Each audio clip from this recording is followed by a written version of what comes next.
Motor gede adalah impian dari semua orang. Motor ini adalah impian dari berbagai kalangan. Dari kaum mendang-mending sampai kaum sultan, semua mengidamkan motor ini. Ya memang, cuman ya beda aja motor idamannya. Kalau kaum mendang-mending seperti saya nih, kayaknya motor 600cc atau 1000cc reguler aja udah menjadi tujuan hidup banget. Namun kalau sultan, ya motor-motor tersebut bukanlah motor idamannya, melainkan motor-motor yang rare atau langka, ya setidaknya limited edition. Kenapa motor gede menjadi tujuan atau penyemangat bekerja untuk kebanyakan orang pecinta motor? Ya tentu aja, motor gede memberikan sensasi yang sangat berbeda daripada motor harian. Dan motor gede juga bisa menaikkan pride kalian sebagai lelaki sejati. Ih, cantik-cantik kok motornya Matic. Minimal motor sport lah, ZX25R nih bos. Senggol dong. Namun sayangnya, dengan pendapatan rata-rata bahkan untuk kota Jakarta yang cuman segitu-gitu aja, motor gede menjadi barang yang cukup sulit dijangkau. Kenapa? Ya karena dengan pendapatan segitu, ya jiwa mendang-mending kita keluar. Mending beli mobil aja deh daripada moge. Tapi kalau mau tetap memaksakan beli moge tapi harganya masih masuk akal, kebanyakan orang akhirnya beli moge bodong. Ya, moge bodong alias tidak memiliki surat alias motor ilegal. Moge bodong populasinya cukup banyak di Indonesia sendiri. Dan karena populasinya yang banyak, harga motor bodong bisa dibilang cukup terjangkau daripada motor full paper. Ini adalah hal yang sangat menggiurkan sebenarnya, tapi tidak direkomendasikan. Karena kalau lagi apes, ketika ketangkap polisi, motor tersebut tidak bisa ditebus sama sekali kecuali kalian membayar pajaknya. Yang mana pajaknya lebih mahal daripada motor bodong itu sendiri. Makanya kebanyakan orang yang ketangkep motor bodongnya cuman jadi bangke aja di kantor polisi. Tapi, ngapain beli motor bodong yang resikonya sangat tinggi dan nggak nyaman juga dibawa kemana-mana karena takut ketangkep. Karena sebenarnya ada motor gede yang memiliki cc di 650 dari Kawasaki, bisa parkir di depan mall, harganya cuma di 70 jutaan aja saat ini untuk secondnya, dan yang pasti motor ini full paper. Motor ini adalah Kawasaki IR6N.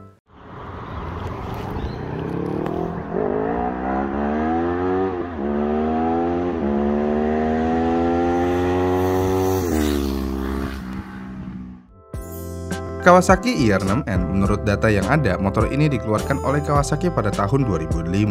Motor ini memiliki kapasitas mesin di 649cc yang bisa menghasilkan tenaga di 72,1 PS di 8000 rpm dengan torsi maksimum di 64 Nm di 6500 rpm. Motor ini memiliki spesifikasi dasar dengan menggunakan bor 83 mm dan stroke di 60 mm yang menghasilkan rasio kompresi 10,8:1. Dengan spesifikasi yang ada, ini motor keren banget padahal. Tapi sayangnya ini motor tidak diminati sama sekali oleh kebanyakan orang Indonesia. Dan juga motor ini tidak menjadi motor impian banyak orang. Pertanyaannya, kenapa Kawasaki IR6N tidak laku dan tidak menjadi motor impian kebanyakan orang? Jawaban paling mudahnya adalah quantity cylinder. Walaupun memiliki cc di 650, tapi sayangnya motor ini hanya memiliki 2 silinder. Dan sayangnya lagi, sistem 2 silindernya masih parallel twin, yang mana sama seperti Ninja 250, yang pada akhirnya suara yang dihasilkan sama dengan Ninja 250, hanya lebih besar aja. Ini berbeda dengan Ducati atau Yamaha R1. Walaupun motor-motor tersebut menggunakan mesin 2 silinder, tapi suara yang dihasilkan sangat berbeda dan memiliki ciri khas tersendiri. Itu semua bisa terjadi bukan karena cc-nya aja yang lebih besar, karena mau bagaimanapun konfigurasi mesinnya ya sangat berbeda dengan IR6. Dengan faktor suara yang dihasilkan tersebut, IR6 menjadi kurang diminati di Indonesia. Ditambah silindernya juga cuma 2, yang mana hal ini tidak berlaku di Indonesia. Kalau moge ya harus 4 silinder. Itulah yang dipikirkan kebanyakan orang Indonesia. Percaya nggak? Saya awalnya ya nggak percaya sampai saya mencoba cari info tentang IR6 di Google. Ternyata di bawah kolom pencarian ada pencarian yang sering dicari oleh banyak orang. Apakah IR6N termasuk moge? Setelah melihat ini saya bingung sendiri dan di saat yang bersamaan saya menjadi yakin kalau silinder adalah segalanya di Indonesia. Kebayang nggak motornya udah gede begitu terus mesinnya 650cc, masa iya bukan moge? Mungkin di pikiran kebanyakan orang motor ini setara dengan CB150R, Fiction, Z250 atau MT25 kali ya. Bercanda, Pak. Tapi sebenarnya nggak salah juga. Motor ini memang memiliki suara yang mirip dengan Ninja 250, yang mana suara motor 2 silinder seperti itu jauh dari kata suara motor gede. Dan hal inilah yang menjadi salah satu faktor motor ini kurang diminati di Indonesia. Kemudian faktor selanjutnya, motor ini memiliki karakter yang terlalu liar. Dulu saya pernah dipinjamin motor ini sama teman saya. Rasanya ini motor sebenarnya enak-enak aja kalau dipakai, posisi duduknya nyaman dan proporsional. Tapi tenaga yang dihasilkan menurut saya pribadi terlalu liar. Apakah ini karena saya aja yang cukup awam bawa moge kala itu sehingga motor ini saya rasakan sangat liar? Ternyata ketika saya cari-cari di forum, ada juga yang menyatakan hal serupa. Tenaga IR6 sangat liar karena karakter mesin ini menghasilkan tenaga yang lebih mentah. Jika motor 4 silinder biasanya akan menghasilkan tenaga yang zooming alias berakselerasi dengan cepat, yang berarti motor 4 silinder jarang nge-spin atau ngepot.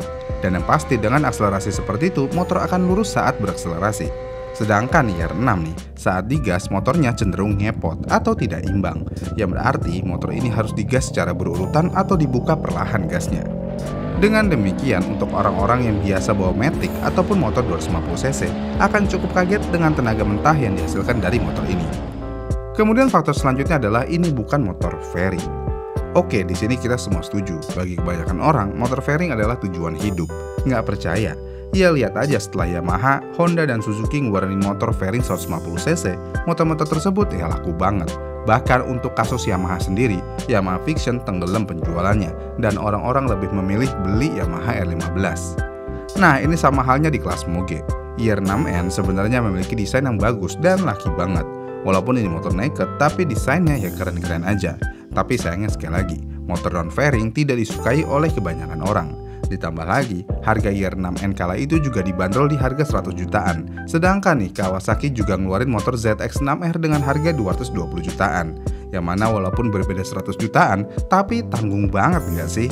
Dan juga IR6 masuk dalam kategori moge nanggung juga. Dengan perbedaan 100 juta, orang-orang akan lebih memilih langsung naik kelas ke real moge aja, yaitu di ZX-6R. Ditambah ZX-6R motor fairing, yang berarti ini motor goals kebanyakan orang. Dengan demikian, IR6 dianggap moge nanggung yang mana popularitasnya akan semakin menurun. Jadi masalah utama motor ini kurang laku bukan karena desainnya aja yang non-fairing ya. Karena kalau mau ngomongin motor non-fairing bukan motor goals kebanyakan orang, tapi nyatanya Tsugomi menjadi motor goals kebanyakan orang juga. Ya ini cuma permasalahan di suara dan mesinnya aja. Kemudian apakah IR6N layak untuk dibeli? Jawabannya ya cukup layak. Harga bekas motor ini saat ini cuma di kisaran 60-70 jutaan aja. Mungkin ada yang lebih murah jika pintar nyarinya. Dan yang pasti dengan harga segitu sudah full paper. Ditambah untuk IR6N ini adalah motor non-fairing. Dengan mesin yang masih twin parallel dan fitur yang seadanya, motor ini enak-enak aja digunakan untuk sehari-hari. Tapi satu kelemahan ini motor jika ingin digunakan hari-hari. Walaupun cc-nya cuma 650, motor ini memiliki bobot yang sangat berat jika dibandingkan motor lainnya. Jadi itu menjadi kelemahan yang cukup perlu dipertimbangkan. Dan juga selain berat, tenaga motor ini juga terlalu besar untuk upgrade dari 250 ke 650 yang mana hal ini membuat hal lain yang perlu dipertimbangkan. Oh iya, satu lagi nih. Untuk IR6 sendiri sebenarnya ada dua tipe, yaitu IR6N yang tentu aja naked dan IR6F yang mana ini adalah motor fairingnya. Tapi kalau untuk IR6F kayaknya agak gimana gitu ya.